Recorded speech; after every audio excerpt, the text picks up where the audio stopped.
Welcome to the channel. This is Go Gretty. Welcome to the 2023-2024 Gran Turismo World Series Nations Cup Exhibition Season 3, round number 4. Tonight, we are at Interlagos in the Group 3 cars, and I'm looking to replace my lowest point total round with something better. But can I do it here at the land between the lakes, or the track between the lakes? Well, you're going to have to stick around to find out.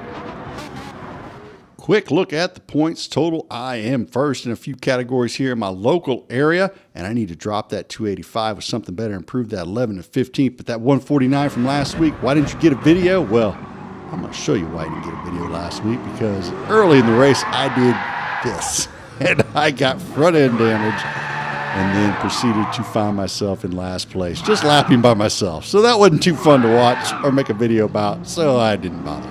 But that's what happened last week, so we need to replace that 149 with something better. Here in the friends list, I'm sitting at P5, not too bad amongst the friends, so I'm hoping maybe to stay there or even possibly move up this week with a good result here at Interlagos. Lobby opens up, great lobby, good names, bunch of drivers I've driven clean with, one driver that has given us problems in the past, but has seemingly done better lately. So fingers crossed that continues here in this lobby. So let's get to qualifying and see how I did. All right, as you may notice, there's only 23 seconds left in qualifying to cross the line. When I cross the line and you don't see a time for me, the reason being is when I came out of the pits, my wheel felt really weird. It was like it was off the rotation or something, and I couldn't figure out why the car wasn't turning right and whatnot. And so I ended up wrecking on my first lap out, and I was like, what is wrong with my wheel? So, of course, I exit, and I go back into the lobby, and I come out again, and then all of a sudden, my wheel was super tight. It was like I was lifting weights or something. I could barely turn the wheel.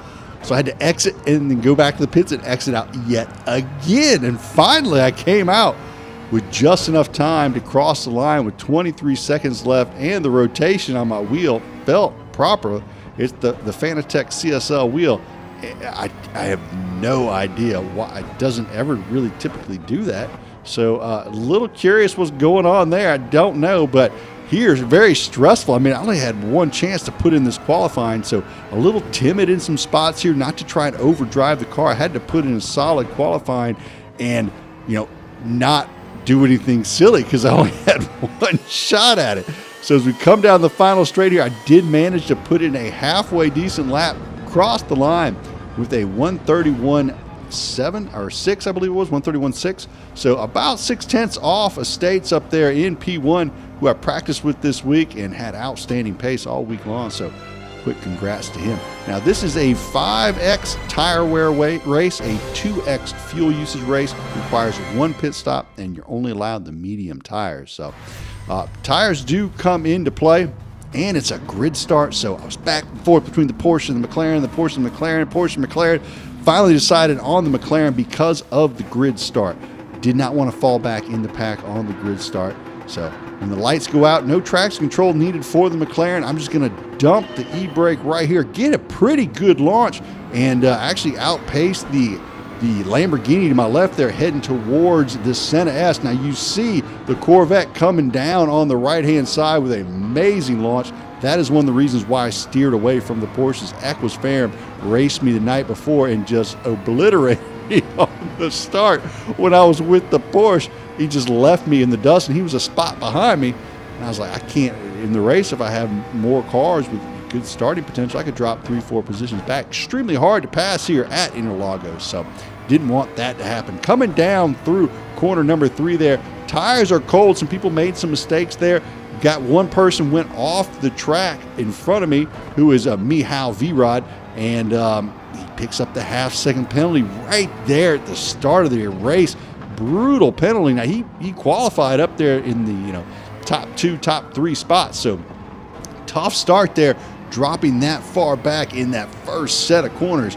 Old Gretty here is trying to stay in contact, trying to keep in the slipstream. I actually have better race pace in the Porsche than I do the McLaren. All you folks that can make this McLaren do low 131s, high 130s, heck, even mid 130s, y'all are just, I don't know what you're doing with this car, but I cannot make it do that.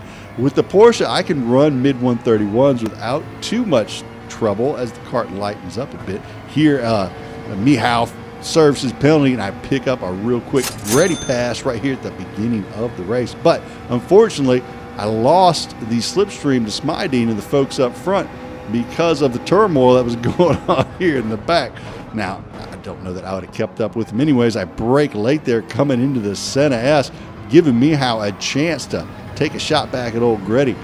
Now, it's not lost on me that Mihal has qualified up near the front in this McLaren that I seem to struggle a little bit with race pace here on the course. It does have better tire wear than the Porsche, and like I said, very hard to make passes here at Interlagos as I get the cut back there on Mihal. He tries to go around the wise old Gretty there on the outside, but I tell you what, I got a half a century of knowledge underneath my belt. I wasn't going to let that happen. So I got the old switcheroo and took the position back.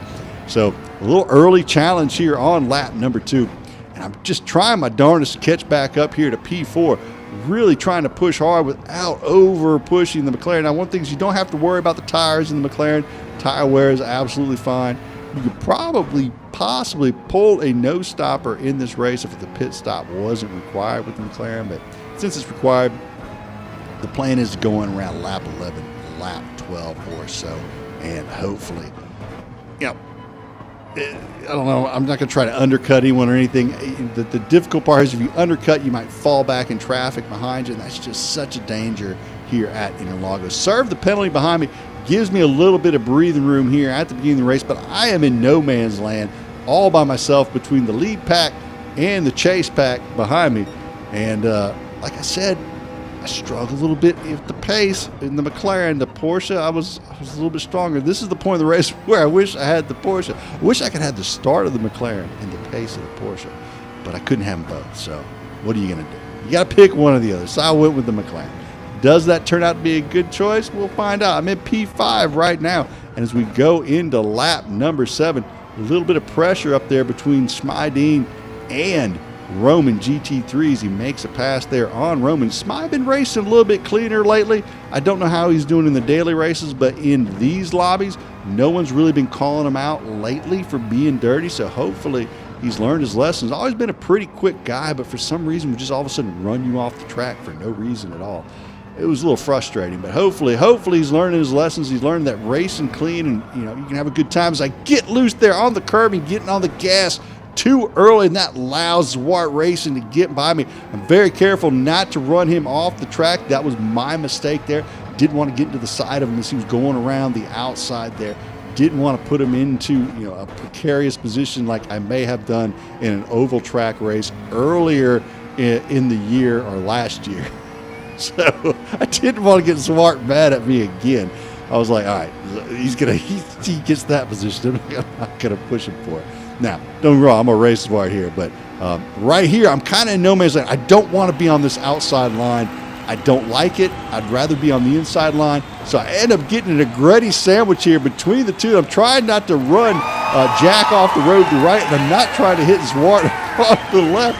So let's take another look at that, how we go 3 wide through the center S and somehow manage not to murder each other. Now, Zwart, I've got the run on him here. We're back here with Sneaky watching this. Now, Jack goes way out to the outside. I just stick it down between the middle of the two, and I'm kind of bouncing back and forth between them, but I'm trying not to hit either of them as I was stuck in the middle right there. Like I said, I really didn't want to be on that outside line. Didn't want to pass Zwart right there. I really wished I could just follow him through the S and maybe try to make a run on this corner right here.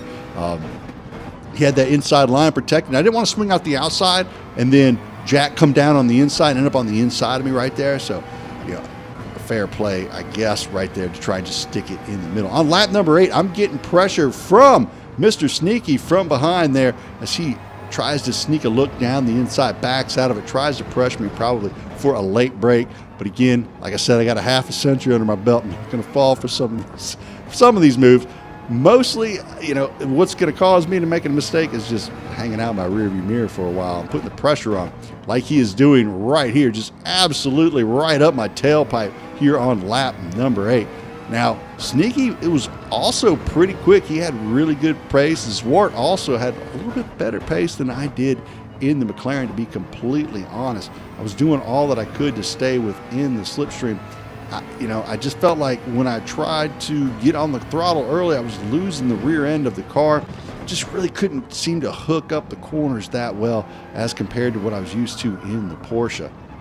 And at this point in the race, I'm just honestly trying to stay in Zwart's slipstream, use his slipstream to keep me away from Sneaky behind me. Because like I said, I felt like Sneaky had pretty darn good pace.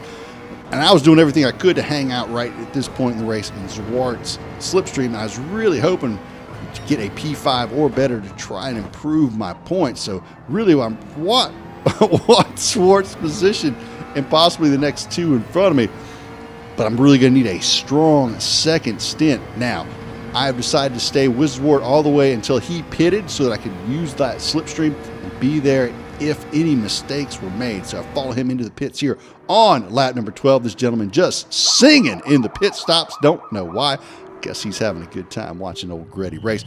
Bring it down in here. We need a quick pit stop because we got to get right back out onto the track behind Zwart if we want to stay in this race.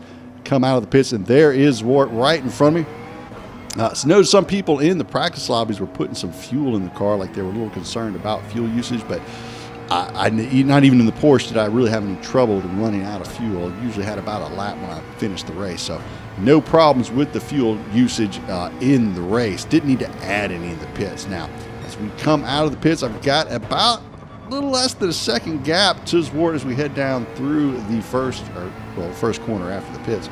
And Sneaky right there behind me in the slipstream, making me a little concerned because I didn't have that protection from Zwart whenever Sneaky was getting into the slipstream. You see just sneaking back up to me on my tailpipe. Oh, Sneaky's trying to sneak in there. So I get a little loose coming out of the Senna S. One thing nice about the McLaren is you could take the Senna S flat if you took it right. So I was able to get it flat quite a bit. But then, as the race wore on, the tires started to wear, the tire in the car started getting a little lighter, started getting a little squirrelier, and I was like, I don't know if I want to take it that tight. Now here I've got 4/10 coming through the last corner, and then as I exit, I'm just timid on the throttle with the mistake that I made earlier, coming out of that left-hander and getting squirrely, and that allows Sneaky to really make a nice run on me after that last corner as we come down the very long straight. So I decide to defend the inside line and make Sneaky go around the long way. Get on the brakes as late as I can to still make a tight corner, give Sneaky some room on the outside if you wanted to operate out of there, but he decided to back out of it, probably hoping for a switchback right there, hoping I'd overdrive that corner. But old Gretty did it right. I didn't overdrive the corner. Then I take the inside line because I know he's going to go for it here. Moves over early, so I'm able to take that center line, protect against the switchback as he goes for it right there. Now I'm going to let him go down that inside line here because that's going to give me the inside on the next double right-hander. Now I'm just using my car to block him from getting to the inside right there. Come out looking good. Get on the brakes right there where those skid marks are to the right. Protect that inside line. There is no way to drive around the outside through this very tight technical section of the course. You got to be on the tight line or you're going to be slow. So here's another spot where you got to protect that inside. You can really send a dive bomb down the inside right there if you know what you're doing, or if you have a good run on somebody. Specifically, if you have better tires, but there's no issue there with someone having better tires than you. Again, here, struggling on this last corner, missed my apex by I don't know, 2 feet. And then I get on the curbing, lose some speed coming out of it by having to ride the curbing all the way to the end so I wouldn't spin the car out by trying to whip the wheel to the left. Now, Sneaky with a really good run on me, heading up to corner number 1. He is going to move over to the right. I'm going to move over to the right with him. Again, going to use my car as a blocker down on that inside line. He goes deep, not able to get the move done. Ready with the defense, putting it up, but it is not lost on me. I've got 5 laps left here to catch Zwart. We start to catch up to him here on lap number 23, getting on the brakes, trying to get on that throttle early, come out of there, try to catch up to Zwart, but I get loose. Luckily, catch the car, and then I decide after this, Zwart scampers off. I'm like, I need to bring this car home. So on lap 25, I cross the finish line, bring it home, P6. Not quite the result I wanted, but still great race. Really enjoyed the race. Hats off to all my competitors. Y'all did great. Really enjoyed that. Only was able to pick up 256 points, so not enough to replace my 285, but I tell you what, I really enjoyed it. I had a good time. Hope you enjoyed this Nation season. Hope you enjoyed all the action. If you did, hit the like and or subscribe. Come back, check out some more. We're doing the manufacturer season next, so hope to see you there. For myself, Go Gretty, y'all have a great evening.